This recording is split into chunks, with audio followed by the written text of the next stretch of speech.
Moi, je m'appelle Georges Bazongo.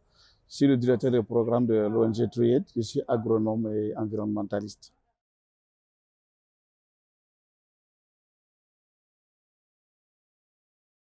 Je pense que le défi principal aujourd'hui, c'est qu'on a une vaste perte en terre de culture. On a une vaste perte aussi dans les différentes forêts. On a des déplacements de populations.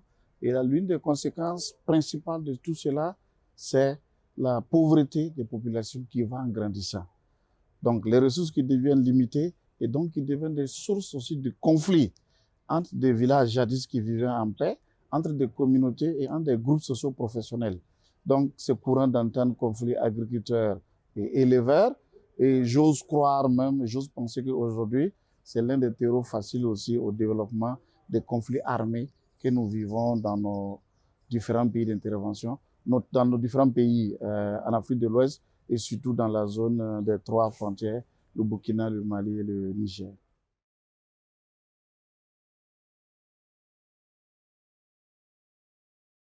Oui, je pense qu'en situation idéale, on doit d'abord même, les différents acteurs doivent d'abord comprendre même quel est le niveau même de ces vulnérabilités. Jusqu'à quel niveau ces changements climatiques-là même impactent les communautés de sorte à créer même les conflits. Donc, il nécessite une bonne compréhension du contexte et du milieu. Et je pense que le travail qu'on est en train de faire, le groupe de travail qui est en cours actuellement, va contribuer fortement à cela. Et la deuxième chose, c'est qu'il faut valoriser les acquis locaux qui permettent de travailler à une restauration des écosystèmes locaux, à créer des emplois agricoles, pastoraux et forestiers, qui permettent aux gens d'avoir des revenus tout en restaurant les terres. C'est très, très important si on veut donner des alternatives à ces communautés locales-là pour que ne se regardent plus en chien de faïence ou en personnes opposées. Et troisièmement, il faut créer la confiance entre les différents acteurs et rétablir la confiance par le dialogue local, par la concertation, par la lutte contre les facteurs justement qui peuvent être celles qui permettent aux communautés d'être en méfiance. On parlera peut-être des questions de corruption qui existent, de justice mal rendue, parce que quand il y a des problèmes, les communautés ne savent même pas vers qui se tourner pour avoir de façon équitable une réponse à leurs problèmes.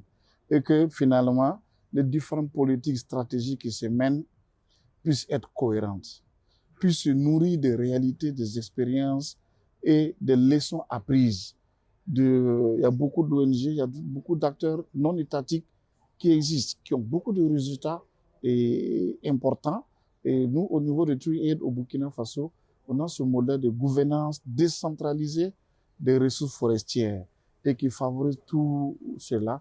Et avec le ministère de l'Environnement, on essaie de le faire appliquer dans les différents villages d'intervention où nous intervenons.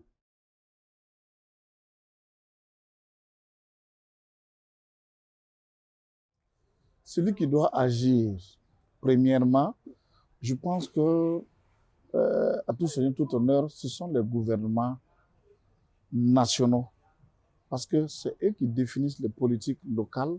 Ce sont ces mêmes gouvernements qui se retrouvent au niveau des Nations Unies, au niveau de la CEDEAO, au niveau de l'UEMOA, au niveau du SEALS, et au niveau du G5 Sahel, ainsi de suite, pour définir les différentes politiques là-bas. Donc, les principaux acteurs qui doivent agir, d'abord, c'est eux. Mais ils ne doivent pas agir seuls, parce qu'ils agissent pour quelqu'un et au nom de quelqu'un. Donc, ils doivent agir en apprenant de ces communautés locales, ils doivent agir en travaillant, en impliquant les groupes socio-professionnels organisés qui existent sur le terrain et aussi en créant ce qu'on appelle une synergie d'action avec tous les acteurs qui interviennent sur le terrain. Et si eux le font, tous les autres acteurs qui veulent intervenir seront obligés de suivre. Voilà, cela.